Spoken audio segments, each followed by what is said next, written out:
सबको जैमसी की आइए हम बाइबल में से वचन देखेंगे। परमेश्वर कौन है? परमेश्वर के पास क्या है? परमेश्वर क्या कर सकता है? इस वचन के बारे में हम देखेंगे। यशाया 45 का 18। परमेश्वर कौन है? पवित्र बाइबल में सबसे पहले वचन है, आदि में परमेश्वर ने आकाश और पृथ्वी की सृष्टि की। इस वचन से हमें मालूम होता है कि आकाश और पृथ्वी की रचना करने वाला परमेश्वर है। और यशाया में जो लिखा है, क्योंकि यहोवा जो आकाश का सृजनहार है वही परमेश्वर है, उसी ने पृथ्वी को रचा और बनाया, उसी ने उसको स्थिर भी किया है। आगे हम वचन में देखते हैं, उसने उसे सुनसान रहने के लिए नहीं परंतु बसने के लिए रचा है। वही यूं कहता है, मैं यहोवा हूँ, मेरे सिवाय दूसरा कोई नहीं है। पवित्र बाइबल में पहला राजा 8:60 में लिखा है, और उससे पृथ्वी की सब जातियां ये जान ले कि यहोवा ही परमेश्वर है और कोई दूसरा नहीं। हम वचन में आगे देखते हैं, बाइबल में यशाया 43 का 10 और 11 में लिखा है, मुझसे पहले कोई ईश्वर ना हुआ और ना मेरे बाद भी कोई होगा। मैं ही यहोवा हूँ और मुझे छोड़ कोई दूसरा उद्धार करता नहीं है। बहुत बार हम अपने हाथ से मिट्टी, पत्थर, ईंट, लकड़ी, चांदी आदि का परमेश्वर बना लेते हैं, उसकी उपासना करना शुरू कर देते हैं। हम सृष्टिकर्ता की नहीं बल्कि उसकी बनाई हुई वस्तुओं की आराधना करते हैं। हम परमेश्वर के रहने के लिए अपने हाथ से स्थान बनाते हैं। हमारी कलीसिया में सैकड़ों लोगों ने प्रभु यीशु मसीह को अपना उद्धारकर्ता स्वीकार करने से पहले अपने हाथों से बहुत से परमेश्वर बना रखे थे। आगे हम बाइबल में वचन देखते हैं, रोमिया 1 का 23 और 25 में लिखा है, उन्होंने अविनाशी परमेश्वर की महिमा को नाशवान मनुष्य, पक्षियों, चौपाइयों और रेंगने वाले जंतुओं की मूर्ति की समानता में बदल डाला। उन्होंने सृष्टि की आराधना की और उसकी सेवा की, ना कि सृष्टिकर्ता की जो सदा धन्य है। उदाहरण के तौर पर हम देखते हैं, एक बार जन्म के 3 अंधे व्यक्ति आपस में विचार करने लगे कि चलो हम हाथी देखने चलें। वे चलते हुए किसी तरह हाथी के पास पहुंच गए। अंधे ने जब अपने हाथ हाथी की तरफ बढ़ाया तो पहले अंधे का हाथ हाथी की पूंछ पर लगा। वह चिल्लाया, मुझे हाथी मिल गया। मुझे मालूम पड़ गया कि हाथी झाड़ू के समान होता है। दूसरे अंधे का हाथ हाथी की सूंड पर लगा तो वह भी बोला, हाँ, हाथी तो पाइप की तरह है।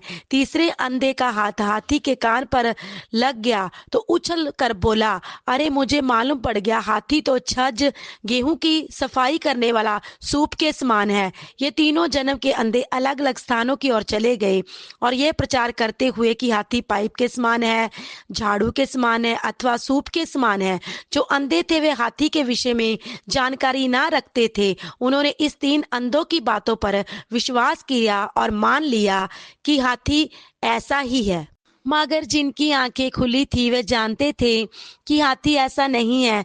जो आज विश्व में ऐसे बहुत से हैं जो परमेश्वर को ईंट, पत्थर, लकड़ी, पशु, पेड़, मनुष्य जैसा बताते हैं, और बहुत ऐसे हैं जिनकी आंखें बंद है, वो यह सच मान बैठते हैं। आज लोग सृष्टिकर्ता परमेश्वर को छोड़कर मनुष्य, जानवर, पशु पक्षियों, पेड़ आदि की उपासना कर रहे हैं। लोग इन चीजों को अपना परमेश्वर मानकर बैठे हैं। आगे हम वचन में देखते हैं, प्रेरितों के काम 17 का 24, 25 और 29 में वचन यूं कहता है, जैसे परमेश्वर ने पृथ्वी और उसकी सब वस्तुओं को बनाया, वैसे स्वर्ग और पृथ्वी का स्वामी होकर हाथ के बनाए हुए मंदिरों में नहीं रहता, ना किसी वस्तु की पूर्ति के लिए वह मनुष्यों के हाथों की सेवा लेता है, क्योंकि वह स्वयं सबको जीवन, श्वास और सब कुछ देता है।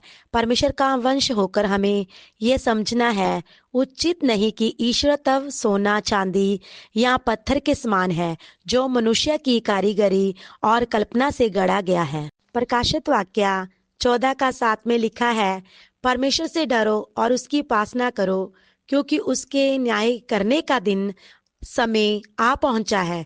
उसका भजन करो जिसने स्वर्ग और पृथ्वी, समुन्दर और जल के झरने बनाए हैं। इसीलिए हमें उसकी उपासना करनी चाहिए जिसने स्वर्ग, पृथ्वी, समुन्दर और जल के झरने बनाए हैं। ये सब कुछ बनाने वाला परमेश्वर ही है। आगे हम वचन में देखते हैं, परमेश्वर के पास क्या है? आपके पापों की क्षमा करने का अधिकार मात्र परमेश्वर के पास है। आज हम प्रभु यीशु मसीह के क्रूस के बलिदान द्वारा प्रभु यीशु मसीह के नाम में पापों की क्षमा प्राप्त करते हैं। परमेश्वर के पास हमें देने के लिए अनंत जीवन है। परमेश्वर के पास आपको स्वर्ग अथवा नरक में रखने का अधिकार है। अगर आपने उसके भेजे हुए इकलौते बेटे प्रभु यीशु मसीह को, जिसने हमारे पापों के लिए क्रूस की मृत्यु सह ली, वह मुर्दों में से तीसरे दिन जी उठा, अपना उद्धारकर्ता ग्रहण नहीं किया, तो आपको परमेश्वर स्वर्ग में स्थान नहीं देगा। परमेश्वर के पास आत्मिक, शारीरिक, संसारिक, बल्कि हर एक तरह की मनुष्य जाति को देने के लिए बहुत सी आशीषें हैं, जिसका वर्णन यहाँ करना कठिन है। आगे हम वचन में देखते हैं कि परमेश्वर क्या कर सकता है। परमेश्वर सब कुछ कर सकता है, उसके लिए कुछ भी करना असंभव नहीं है। परमेश्वर सब कुछ कर सकता है। आपको ये जानना बहुत जरूरी है कि आप कौन है। हम वचन में देखते हैं उत्पत्ति 2:7 में और उत्पत्ति 2:21 में लिखा है, बाइबल बताती है कि परमेश्वर ने पहले मनुष्य आदम को मिट्टी से रचा। यहोवा परमेश्वर ने आदम को भूमि की मिट्टी से रचा, उसके नथनों में जीवन का श्वास फूंक दिया और आदमी जीवित प्राणी बन गया। ईश्वर ने जब श्वास फूंका तो आदम जीवित प्राणी बन गया। तब यहोवा परमेश्वर ने उस पसली को जो उसने आदम से निकाली थी स्त्री बना दिया और उसको आदम के पास ले आया। आदम ने कहा, अब ये मेरी हड्डियों की हड्डी और मेरे मांस में का मांस है, सो इसका नाम नारी होगा, क्योंकि ये नर में से निकाली गई है। आप इस आदम और पहली औरत की संतान है। आप चाहे किसी भी धर्म जाति के देश के हैं, मगर याद रखिए आपका धर्म वही है जो आदम का था, उसकी जाति वही है जो आदम की थी, वही सबका पिता है। आगे हम देखते हैं, आप पापी हैं। जब आदम ने परमेश्वर की आज्ञा का उल्लंघन किया तो वह पापी बन गया। आदम की संतान के अंदर लहू द्वारा पाप सभी में फैल गया। रोमियो में लिखा है 5:12 में, इसलिए जैसा एक मनुष्य के द्वारा पाप जगत में आया और पाप के द्वारा मृत्यु आई, और इसी रीति से मृत्यु सब मनुष्यों में फैल गई, इसीलिए कि सबने पाप किया। फिलिपियों में 2:21 में लिखा है, सब अपने स्वार्थ की खोज में रहते हैं, ना कि यीशु मसीह की। आज हम देखते हैं कि परमेश्वर के बहुत कम खोजी हैं, सब अपने स्वार्थ की खोज में लगे हैं। जिनको परमेश्वर से पापों की क्षमा प्राप्त नहीं हुई, वे सब पापी हैं। आप कहो मैं तो पापी नहीं, पर मान लीजिए कि जाने अनजाने में आपसे बहुत पाप होते हैं। याकूब 2:10 में लिखा है, क्योंकि जो कोई सारे नियमों का पालन करता है परंतु एक बात में चूक जाए तो सब बातों में दोषी ठहरा। अब तक आप जान गए होंगे कि आप कौन हैं। पहली बात, आप पहले आदम की संतान है। दूसरी बात, आप पापी हैं। अब तीसरी बात देखते हैं कि आप कौन हैं, आपका जीवन क्या है। परमेश्वर का वचन बताता कि आपका जीवन बहुत कम दिनों का है। आपका जीवन अच्छे बुरे सपने के समान समाप्त हो जाएगा। जीवन परछाई की तरह है जो कुछ समय के बाद ढल जाती है। जीवन यात्रा की तरह है जो अपनी मंजिल पर पहुंचकर समाप्त हो जाती है। जीवन फूल की तरह है जो कुछ समय बाद मुरझा जाता है, फिर समाप्त हो जाता है। जीवन भाप की तरह है जो थोड़ी देर दिखाई देती है, फिर समाप्त हो जाती है। जीवन उस पानी की तरह है जो धरती पर गिर जाता है, फिर हाथ नहीं आता। अब सोचना यह है कि जब आपका जीवन थोड़े दिनों का है और फिर मरने के पश्चात परमेश्वर आपका न्याय करेगा, और जब आप पापी हैं तो आपको नरक की आग में डाल दिया जाएगा। लेकिन आपको निराश होने की जरूरत नहीं। प्रभु यीशु मसीह ने कहा कि मैं इसीलिए आया हूँ कि आपको अनंत जीवन दूं। प्रभु यीशु मसीह ने यह भी कहा कि मार्ग, सत्य और जीवन मैं ही हूँ। प्रभु यीशु मसीह जीवन है। वह आपके भीतर आकर आप में आत्मिक जीवन पैदा कर आपको अनंत जीवन प्रदान करेगा। आप आज ही प्रभु यीशु मसीह से अनंत जीवन पा ले, कहीं बाद में आपको पछताना ना पड़े। सिर्फ प्रभु यीशु मसीह उद्धार करता है, वह अनंत जीवन दे सकता है। अगर आपके परमेश्वर ने पाप क्षमा किए हैं, वो आपको प्रभु यीशु मसीह के लहू के द्वारा शुद्ध किया है, वह धर्मी ठहरा, तो आप स्वर्ग जाएंगे। अब आपके सामने एक प्रश्न है कि मृत्यु के पश्चात आप कहाँ जाओगे, कि आपने वहां का ऊपर का प्रबंध किया है। आपके पास क्या है? हो सकता है आपके पास सब कुछ हो मगर परमेश्वर ना हो, अनंत जीवन ना हो, आत्मिक शांति ना हो। प्रकाशित वाक्य 3:17 में लिखा है, तू कहता है कि मैं धनी हूँ, मुझे किसी वस्तु की कोई कमी नहीं है, पर तू ये नहीं जानता कि तू कितना अभागा है, तुच्छ है, अंधा है और नंगा है।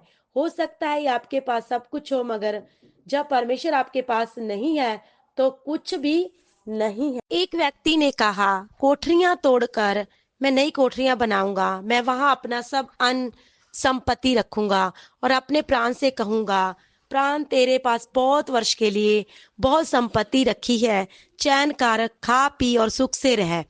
परंतु परमेश्वर ने उसे कहा, हे मूर्ख, इसी रात तेरा प्राण ले लिया जाएगा, तब जो कुछ तूने इकट्ठा किया है वह किसका होगा। धनी ने अपनी संपत्ति मेहनत बुद्धि से बनाई हो, और परमेश्वर भी चाहता कि आप अमीर हो। अमीर होना पाप नहीं, मगर ये बात है कि जब संपत्ति की बहुतायत के कारण उसको संभालने के विषय में सोच रहा था, जब अपने प्राण को ये कह ही रहा था कि खा पी, उस समय उसे कहना चाहिए था, मैं क्या करूं, परमेश्वर के लिए मैं क्या करूं।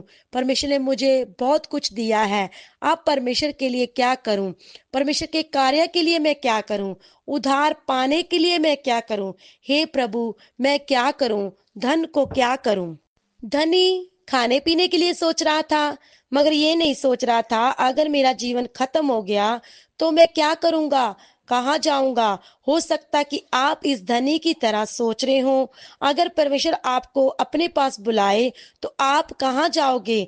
आपको निश्चित होना चाहिए कि आप स्वर्ग में ही जाओगे। आप क्या कर सकते हैं, परमेश्वर ने आपको चुनाव करने की स्वतंत्रता दी है। ये स्वतंत्रता उसने आदम और हवा को भी दी थी। वह चाहते तो अदन के बाग के जीवन का फल खा सकते थे, मगर उन्होंने अपनी इच्छा से वो फल खाया जिसके खाने के लिए परमेश्वर ने मना किया था। आज भी आप अपनी इच्छा से बुराई अथवा भलाई को चुन सकते हैं। आप अपनी इच्छा से परमेश्वर की आराधना करना अथवा उसका आज्ञा उल्लंघन करना चुन सकते हैं। आप सभी अपने अनंत जीवन का फैसला कर सकते हैं। देखो, ये जो आज्ञा है मैं तुझे आज सुनाता हूँ, वह ना तो तेरे लिए अनोखी है और ना दूर है। ना तो ये आकाश में है कि तू कहे कि कौन हमारे लिए आकाश में चढ़कर उसे हमारे पास ले आएगा और हमें सुनाएगा कि हम उसे माने। ना ये समुंदर पार की है कि कहे कौन हमारे लिए समुंदर पार करके जाए और हमको सुनाए कि हम उसे माने। परंतु ये वचन तेरे लिए बहुत निकट है। सुन, आज मैंने तुझको जीवन, मरण और हानि और लाभ दिखाया है, इसीलिए तू जीवन ही को अपना ले कि तू और तेरे वंश दोनों जीवित रहें। आज आप चुनाव कर सकते हैं, शांति को प्राप्त कर सकते हैं, अनंत जीवन को प्राप्त कर सकते हैं। आज आप स्वर्ग जाने का मार्ग चुन सकते हैं, नरक जाने का रास्ता भी चुन सकते हैं। आज आप सच्चाई को चुन सकते हैं, झूठ को भी चुन सकते हैं। प्रभु यीशु मसीह ने कहा, मार्ग, सत्य और जीवन मैं हूँ। आपको ये जानना चाहिए कि आपका शत्रु दुश्मन कौन है। अगर आपके साथ किसी ने झगड़ा किया, कुछ मारपीट कर दी, फिर भी वे आपका असली शत्रु नहीं है। आपका सबसे बड़ा शत्रु शैतान है, इब्लीस है। अब प्रश्न ये है कि शैतान कौन है, वे आपका मनुष्य जाति का दुश्मन क्यों है। पवित्र बाइबल बताती है कि आज का शैतान, जिसका नाम इब्लीस है, जिसको आप काल कहते हो, शैतान ने लूसीफर के अंदर, परमेश्वर के स्वर्गदूत के अंदर मन में विचार आया डाला कि ये परमेश्वर से भी ऊंचा सिंहासन बनाऊंगा। परमेश्वर ने उसके मन का पाप जानकर धरती पर फेंक दिया। नीचे आकर उसने परमेश्वर के विरुद्ध में कार्य करने शुरू कर दिए। उसने पहले आदम और हवा से परमेश्वर के विरुद्ध पाप करवाया। शैतान संसार में पाप को फैलाकर परमेश्वर के विरुद्ध कार्य कर रहा है। लोगों को अपने साथ नरक में ले जाने के लिए काम करता है, लोगों को अपने गुलाम बनाता है, क्योंकि जो कोई पाप करता है वह शैतान का गुलाम है। शैतान के पास क्या है? सबसे बड़ी बात, शैतान के पास लोगों को भरमाने की शक्ति है। और वचन में लिखा कि शैतान ने लोगों की आंखों पर पर्दा डाल रखा है कि प्रभु प्रभु यीशु मसीह, जो परमेश्वर का प्रतिरूप है, ना पहचान ले। वह कैसे भरमाता है, उसके पास कितनी भरमाने की शक्तियां हैं। शैतान क्या कर सकता है? वे आपको पाप में धकेल सकता है, आपको नरक में ले जा सकता है, आपको नष्ट कर सकता है, परमेश्वर से दूर कर सकता है, आपकी हानि कर सकता है और अपनी गुलामी करवा सकता है, आपके मन में निराशा पैदा कर सकता है, आपको आत्महत्या के लिए मजबूर कर सकता है, आपको प्रार्थना करने में रुकावट कर सकता है, तो प्रार्थना भवन में जाने में रोक सकता है, वचन सुनने और समझने में रोक सकता है। मगर जो व्यक्ति विश्वास के साथ प्रभु यीशु मसीह की आराधना करता है, उनका ये कुछ भी नहीं बिगाड़ सकता, क्योंकि प्रभु ने हमें शैतान की सारी शक्तियों पर अधिकार दिया है। आमीन।